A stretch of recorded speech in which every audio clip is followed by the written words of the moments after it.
We've seen the headlines.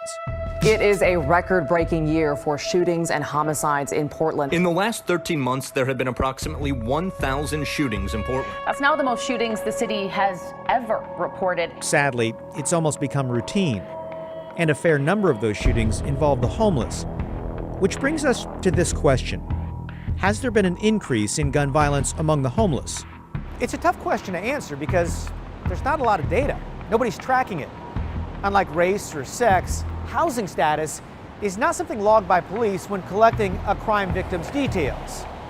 Anecdotally, though, police say about 25% of the shootings involve the homeless, which is something new. Yes, I would say that there's more shootings probably in homeless areas and communities. Dr. Vernon Baker is with Just Compassion and does outreach with the homeless. He says those living on the streets have always been vulnerable to violence. Many of them are seeking protection. People are beginning to arm themselves, and you're beginning to see more and more weapons on people who are houseless. In the past, arguments between the homeless involved knives or other weapons, but now investigators say guns are becoming more common, and the consequences are deadly. Over the past year, there have been roughly a dozen fatal shootings in Portland involving the homeless or near encampments. I remember Michael was a quiet guy. Michael Johnson was shot and killed in Farragut Park. He was found dead inside a tent just a few blocks away from the home he grew up in North Portland. His family cherishes every photo, every memory of the 53-year-old. So you don't look at people as homeless, or you don't put label on them.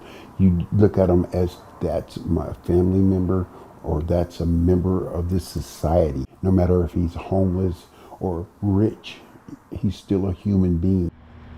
Police haven't made any arrests in Michael's murder, and his brother sees no clear motive. Gun violence among the homeless can be fueled by a variety of factors: drugs, jealousy, theft, you name it. I think it's once you get out there and you've been out there for years, it gets to where you're conditioned to that hard lifestyle, and then it's just like dog eat dog, and then it becomes like the wild, wild west. Almost like an act of desperation. Yeah. It is an act of desperation. Some of the shootings we've seen involve crimes against the homeless. In late January, a man living on the street was shot dead in Portland's Old Town Chinatown after an altercation with a person in a car. Many other cases involve homeless-on-homeless crime. This man, Noah Smith, is charged with shooting another homeless man in a tent in March and killing a homeless woman. Solving these crimes can be especially tough because people experiencing homelessness are often reluctant to work with police, even if they're the victims of crime. People who are already dealing with various trauma and things like that. Dr. Baker says the solution? Make guns harder to get. They're too accessible on the street, and provide safe spaces for those experiencing homelessness.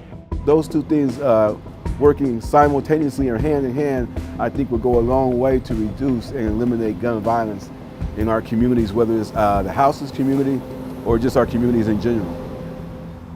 Kyle Aboshi, KGW News.